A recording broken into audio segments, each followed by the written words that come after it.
video magazine. Hi, welcome back. In this issue, Fabrice Piche shares a qigong method that everyone can benefit from, connecting the body from the feet to the palms. Then Sigung Richard Clear shows us his internal push hands method and ways to build internal skill. Also, Notman gives details about internal power and demonstrates structure in the internal martial arts.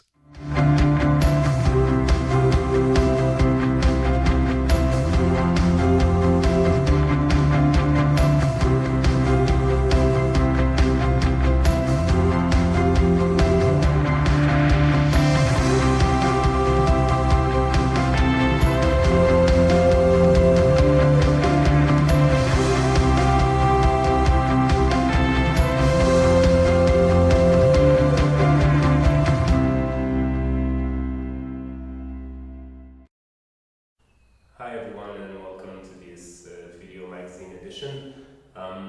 Today the exercise I want to share with you is in regard to connecting the sole of the feet with the earth and feeling the connection from the sole all the way back into the palm. For this we'll use first a preparation exercise, which is part of the self-massage, and then the second step will combine it with breathing and movement so that you can get the feeling of the whole connectivity from the feet all the way into the palm. So the first point we'll massage is the kidney 1 point on the sole of the foot. It's fairly easy to find it. Roughly you grab the meaty part just below the big toe, you grab the meaty part below the other toe, and where they meet together there's kind of a hole that you can press that goes deep. The idea is that when we're massaging a point, we're not massaging just a specific small area, but we're massaging a whole circuit.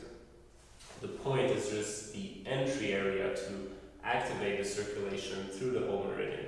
So the kidney meridian, kidney 1 is its first point, but before that there's the bladder meridian coming down from the head all the way down the back towards the small toe, which connect to the center of the base of the foot, and then from here goes on the inside of the leg towards the ankle, up the inside of the leg towards the body. So the idea as we're massaging it is to kind of press to push away the energy that's in the point, pull and push that energy towards the ankle, and then releasing it, creating kind of a suction effect from the previous meridian. So we're kind of pressing, pulling, releasing to create kind of a wave effect through the massage. And try to see if you can start to feel the wave going through your leg. You'll notice that when I'm doing it, I'm not just using my thumb, but I'm kind of waving through my whole body, using whole body connection, if you've developed it, to also massage, pull, and bring it in. I'm kind of doing it a bit exaggerated so that it's more easy to see on the video. You don't need to have this much movement when you practice it, but try to see and feel that up pull as you're going through. Now before doing the other side, place both of your feet on the ground and observe the difference in sensation. If all goes well, is that the feet feel much more connected, even penetrating into the ground, versus the other one that we haven't done yet feels kind of flat, laying on the ground. So just by opening, massaging this point, we can feel that there's a stronger absorption connection happening towards the ground. So I'll let you again pause the video, massage the other foot, and then we'll continue with the next step. So now that you've massaged both of your feet, that you feel that connection kind of opening, spreading, sucking the energy from the earth, we're going to do the massage of the long point, pericardium 8, at the center of the palm. There's kind of two school of thought as to where the point is. In my case, I feel it more between the index finger and the middle finger. Right when you bend the palm, creates a line, so right between the two bones, just under the articulation. Some school will place it more between the middle finger and the ring finger. So same ideas, in between the line, feeling between the two bones of the finger inside the palm. it's up to you to play with both and figure out which one seems to be more effective for you. Play with it, see which one feels more appropriate for you. The idea again, for a massage, the meridian comes from the chest, through the shoulders, down the arm towards the finger, and connect with Sigung meridian on the other side, coming back up. So the idea here is to pull the chi towards the finger and release to create the wave in that direction. So start to massage it, takes a little bit of time, observe the feeling, try to see if you can feel that pull coming from the torso. And if you're more sensitive, if you have more training, you might even feel that when you do that pull, it actually pulls directly from the foot all the way through the body and into the palm. So just before you do the massage on the other hand, I want you to press and feel how the palm that you've just massaged feel in your hand.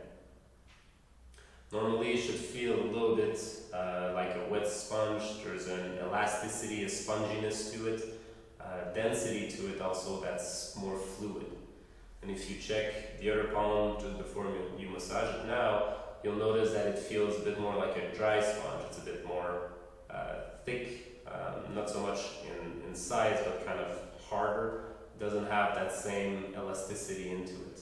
So now do the massage on the other side, and I'll see you in a minute. So now that you've properly opened the point at the sole of the foot, the point in the center of the palm, we're going to start to link them gently with breathing and with the movement. So you can start to feel the upward movement through the whole body coming all the way to the palm, and then the downward movement back towards the earth. The movement we'll use is common to, I believe, pretty much every Tai Chi form. It's generally the first movement, just an up and down movement. But before we start to do this, we'll start to connect the feet and the palm together. And we'll tie this up with the breath. So as we curve the palm, we inhale, we also curve the bottom of the foot, just kind of creating a suction cup, pulling the chi up. And then as we exhale, we're just going to release, relaxing, feeling the heaviness and penetrating into the earth. Keeping the hand more or less at the lower dantian height until you start to feel that the chi that you're absorbing from the feet or rushing up through the legs starting to accumulate into the lower dantian. As the sensation becomes stronger in the lower dantian, you'll start to feel that the palm kind of start to raise with that wave coming up from the earth. And then as you exhale, letting it sink down towards the feet, deep into the ground. Then it's bouncing back, inhaling. Getting that floating sensation, pushing your palm up as you inhale and sinking as you exhale. You can even feel it go all the way to the top of the head and beyond, connecting to the sky. And letting the chi from the sky sink through the body all the way down into the earth, bouncing back up. Creating kind of a fountain feeling that goes up and down with your breath. From this point, once you have that up and down flowing feeling through the body, this is where you could just start your own Tai Chi form, whichever it is, or move on to a different qigong exercise. The aim of it is just to get you to start to flow, to feel that flow of chi through the body, and then keep it as you do any other form of movement that you practice, or you can try to keep it throughout the day. So I hope you guys enjoyed this exercise. It was a pleasure being here with you. Have a beautiful day.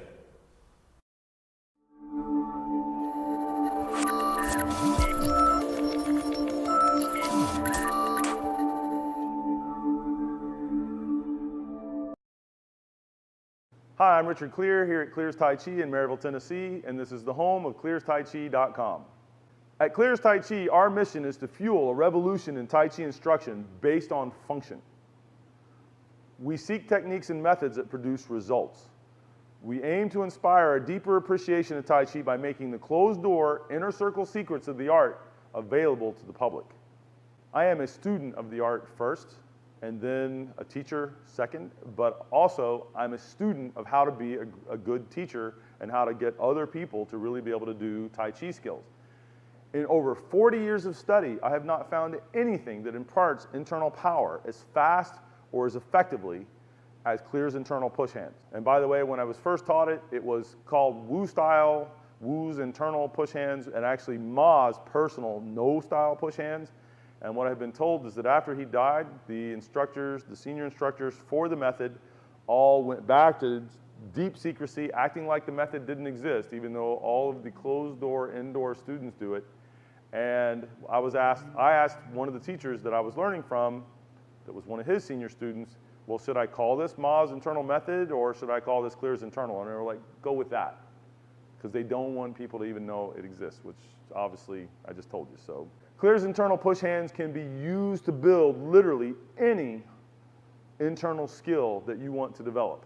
Okay, so I want to give you guys a little bit of an explanation about how the internal push hands is really healthy and helps you in Tai Chi overall.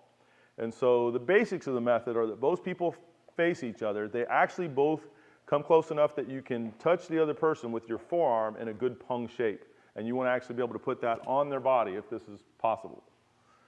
And from there, both people do the best Wu Chi that they can with your internal energy alignment and your physical alignment and your Zhongding and with Sung all the way through and syncing the Qi. And when you put hands on the other person, the first thing you're going to do is try to keep those principles intact. So if you guys would put your hands on, and this is anywhere above the waist, anywhere below the neck. And so like that. And so with Wu Qi, with Zhongding, with Sung, and syncing the Qi. When you go to do the pushing, you actually do it by feeling into, this is the beginning. Now that we're talking about, we go into a lot of other aspects, which we'll be talking about. But for the beginning of it, you want to feel, and you can test in softly and a little bit, the way I'm pushing him now, but not more. And you're trying to keep all your stuff correct.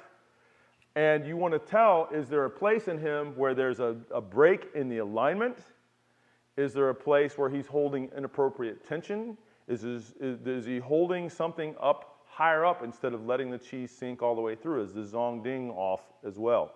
And if you find that place, you literally physically test it with your partner. So have you found a place like that on him? I had one, but I went back to listening to you. Okay, and so find that again, and then you defend that if you can, and it's both people have to move slow, but you can use all the power you can bring to the situation. Remember that if you do tension, and your partner stays correct, this should be very easy for them to move you. And so only if you tried to get really cagey about it, which would be inappropriate for beginners, would it be maybe a different issue. And so push with that once so they can kind of see.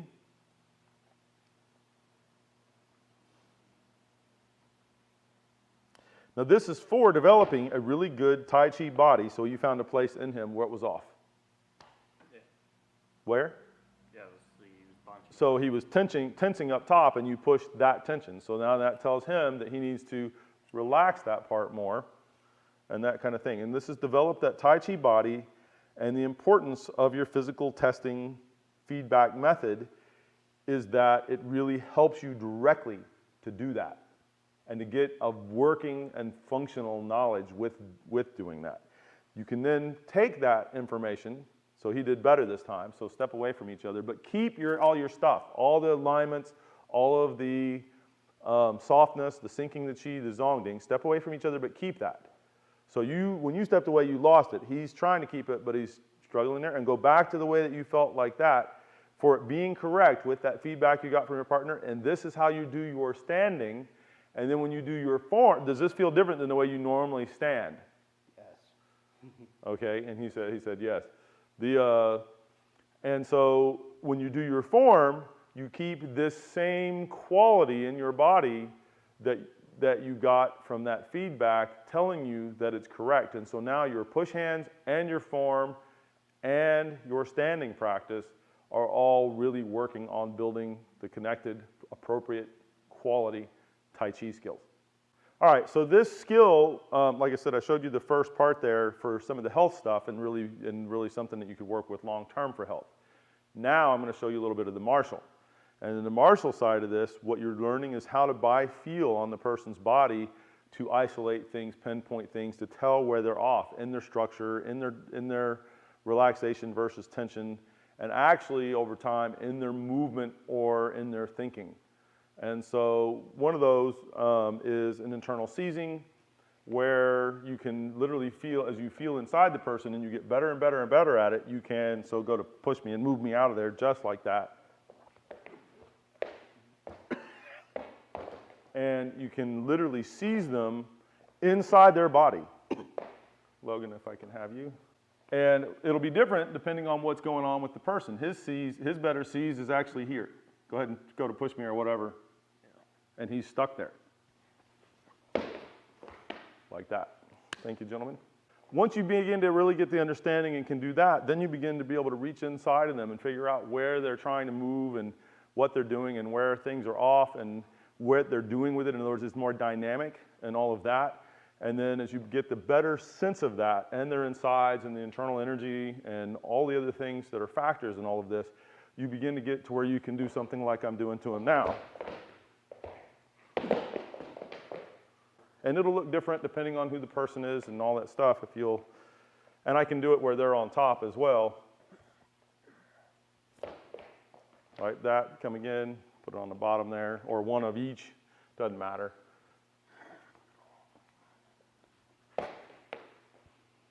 Like that. And you get the idea. And so it becomes this with time. And then once you really own that and have that going on, of course, you can use that same stuff there's Fajin, where you just kind of target the outside of the body, and you've got that kind, but then you can do it where you target inside, which you have to have a lot of ting that you've developed through proper practice, which is exactly what the method is directly for. And then you can capture it and Fajin right from there. And actually, I moved more than I probably should have. Logan, if you'd come out once. Let's not use that wrist of yours. You're good right there? Okay. And be gur, gur, gur, gur. And like that. So if you had somebody come in and they're trying to grapple you, this becomes really applicable, right? And with strikers too, but just for now, for this, because it is kind of short, just so you come in like grabbing any way you want, anywhere you want, whatever. And so he's got to make sure you've got a hold of him. Make sure you can come in there and grab and this kind of a thing, right? And so instead of like, I do the feeling inside instead, and then target it. And with very little effort, come again. And I feel inside, and I'm being easy here because this is back. So I feel inside, I find the place, and then just execute to that, as opposed to, come in there again with all that, instead of this, it's feel inside, and then it's just like that. So, all right, grab my arm like grr. So, yeah, but then I do it properly. Hold on, try not to let go.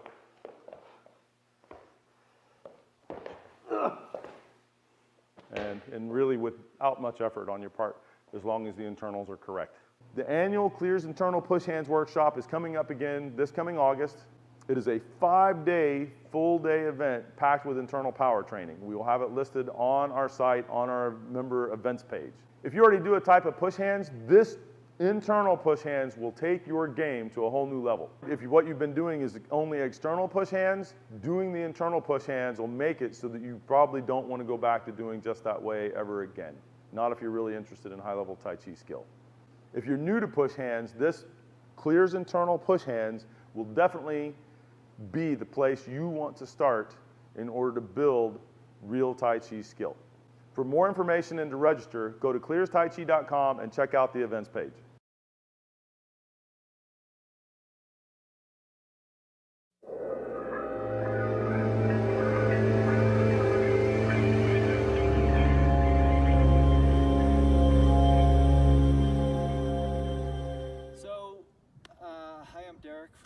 covers internal arts. I teach Chinese martial arts as a form of classical education.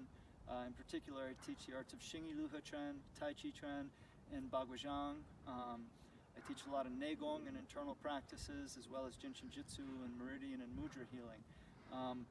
The reason is, all these are technologies for changing you. It's all about the body development. So Tai Chi as a martial art, Xingyi, Bagua, they're a collection of training methods that are designed to help you transform your body in a very particular way.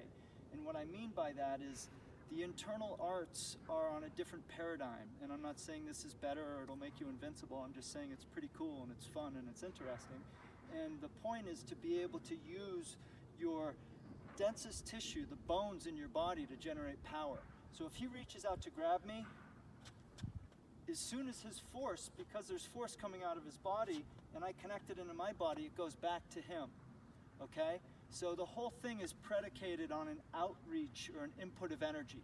If he reaches his hand out and there's no power in it, there's nothing to happen, see? But if he wants to get me, his arm won't be like that. He's gonna have force in it. So this is how it works. It's not a, okay, this kind of thing, and there's nothing wrong with that. You can get great skills through all these things. My point is that Chinese Kung Fu is self-defense. If he reaches to grab me or to do anything, as soon as he touches me, I use the force that he's using against me back at him. This is what it is to redirect force. If he punches at me, I use my structure to unbalance his structure. If his punch is hard, which usually it will be, because what's the point of throwing it? It gives me, punches again, gives me structure. I can use that. So if we meet and the punch isn't hard, I just collapse it and I hit. So we develop structure in a very specific way for very clear reasons, and it's done cooperatively. So like push hands, and this isn't push hands, but this is just a game, right? Here's an idea. I'm compressing his structure, helping him develop it, and then he releases off. So the point is this, that he's unifying his whole body to connect, and then every time, and I'll push him, and the reason this is so useful is that when I do this, his whole body is contracted, it's all connected. Now when I push through and release him, it all releases. So the tissues get changed because they get exercised. So everything we do, whether it's the solo form or we're doing our push hands, we're doing it the same way. I don't do my form and then, I'm not even really doing my form, I'm just showing the quality of movement here, right? I don't move like this throughout my form and then come to push hands and start wrestling. The point is every time, my hands are always of that same quality where they're sensing, they're listening, they're feeling,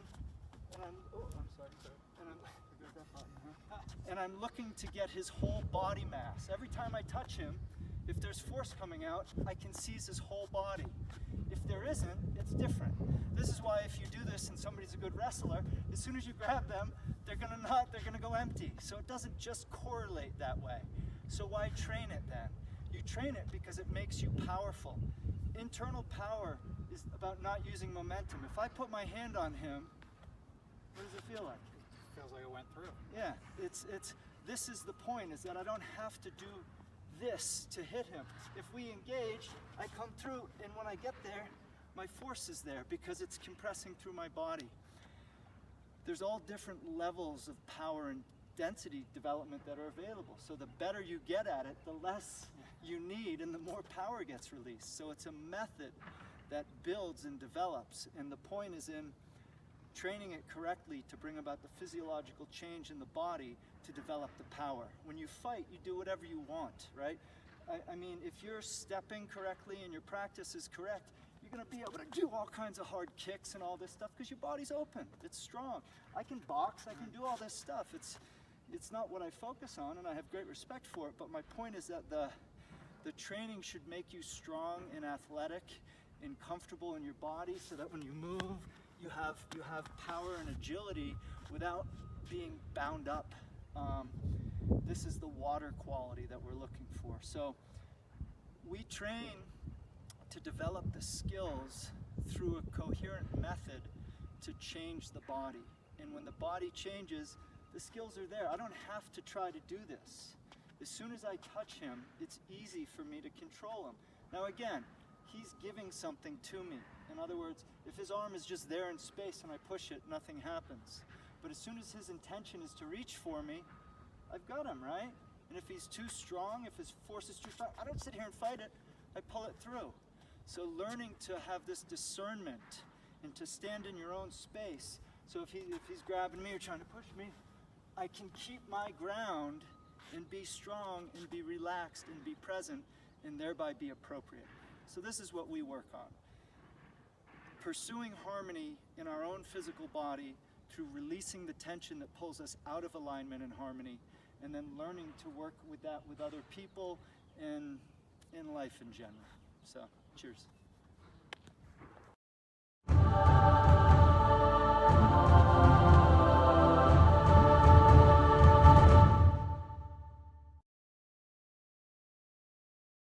Let's take a look at some workshops within the Tai Chi Connection community from last quarter. So when we're doing our joint locks, a lot of times those pressure points can be either exposed or they can be used to help facilitate that joint lock. But another one is dividing that lat muscle. I can come in here and cause pain this way while I joint lock here, or I can grab the pec in here, different things like that. You can grab this sternocleidomastoid muscle there, right? So I aim it through you and into the ground. Wow. Relax. Yeah, keep rotating. So it's in the dantian. Keep rotating. There, towards the ground, straight through. Keep going, keep going. So the more you practice that, it gets more smooth. Down, forward.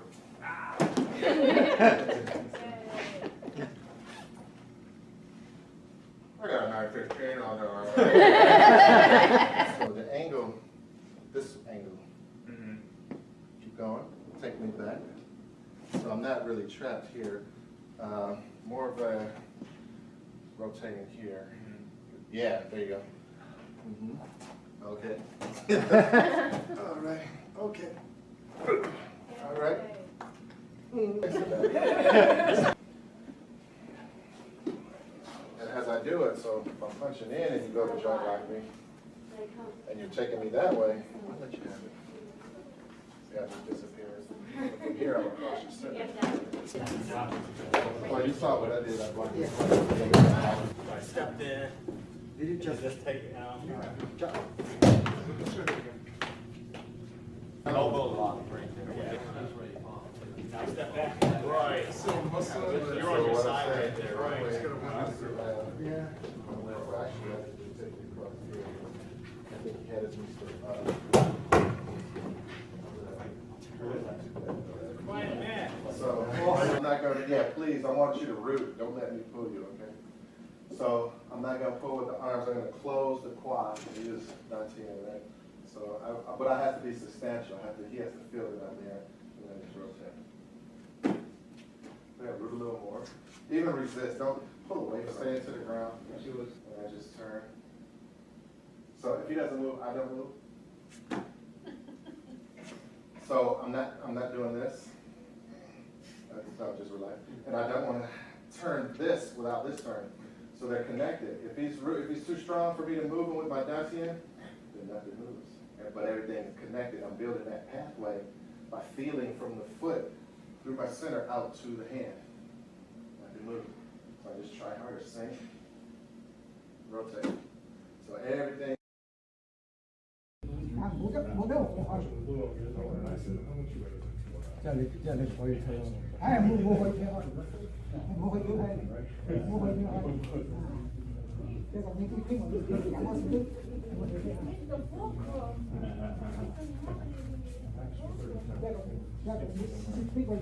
You might have broke my arm too. It's cool, who knows, right? I thought I was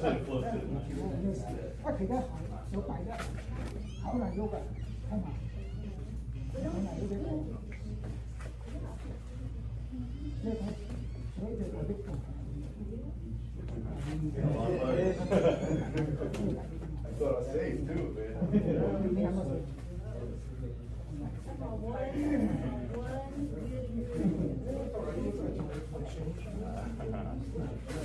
I like that.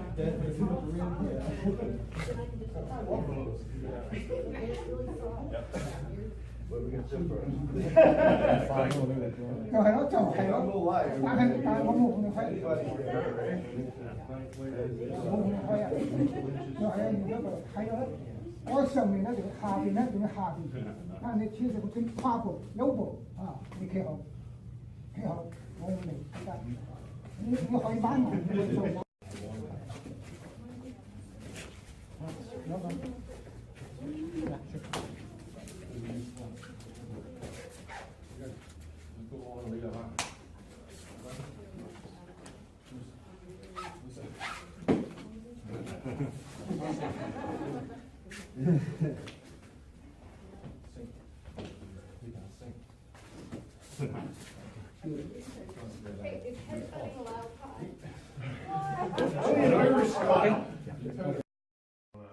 So, John, the tip of this weapon is moving how fast?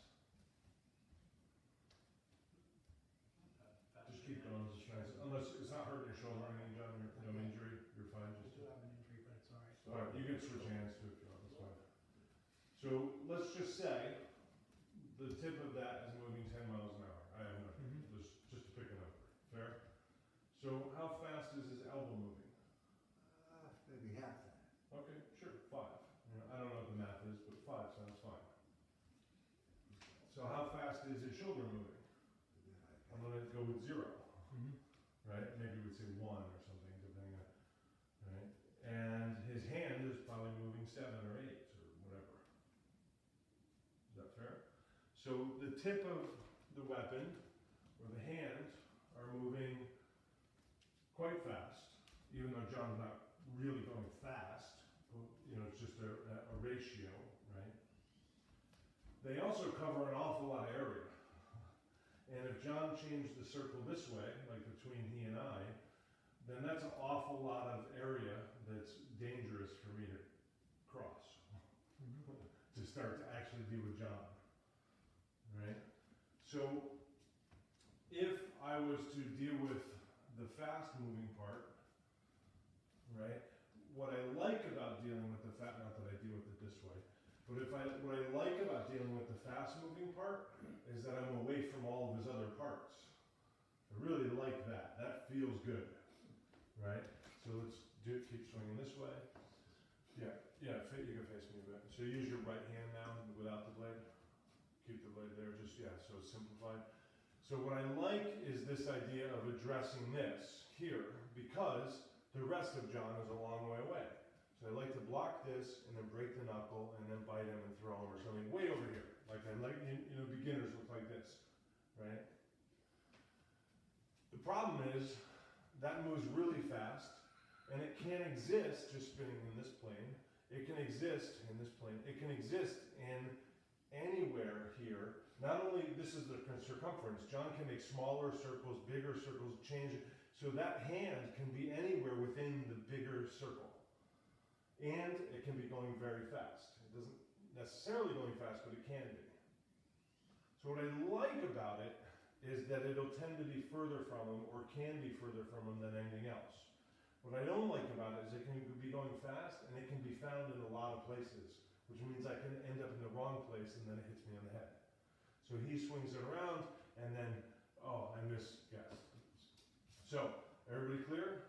Now what I love when John does that is this. Keep spinning it, any circle you want. I love that. I love that. I love this.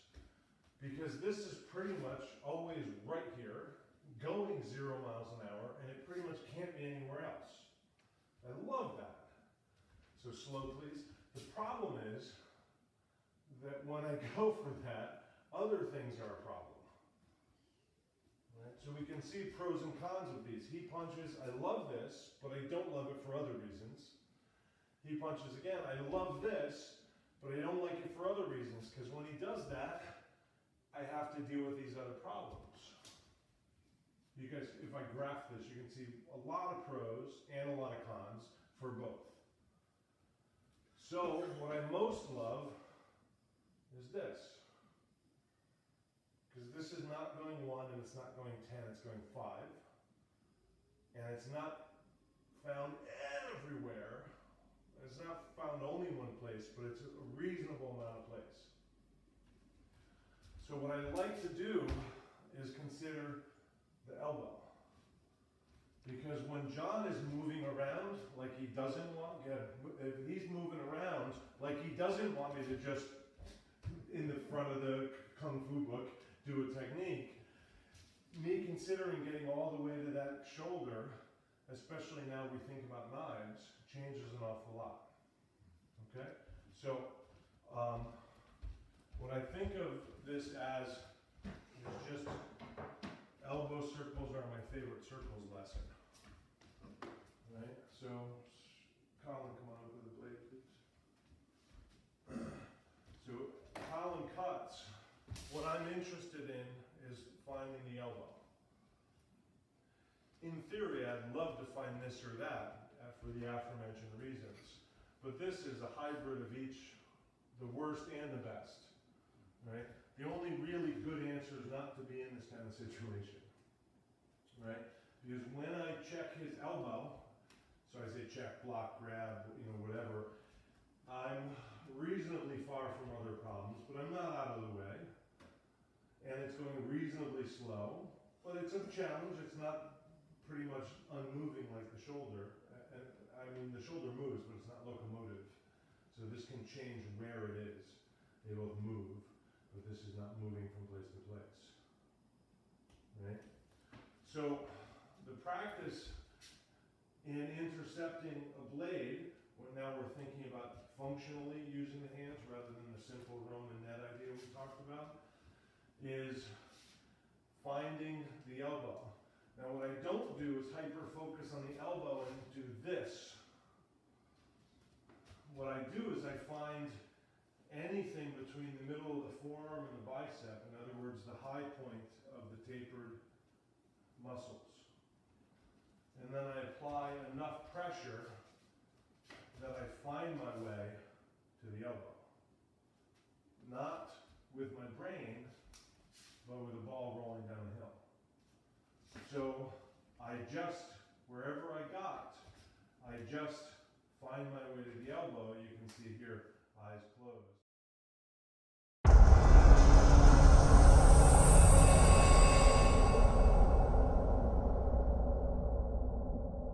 And now, a listing of some upcoming workshops within the Tai Chi Connection community.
Thank you for joining us for this issue of Tai Chi Connection Video Magazine.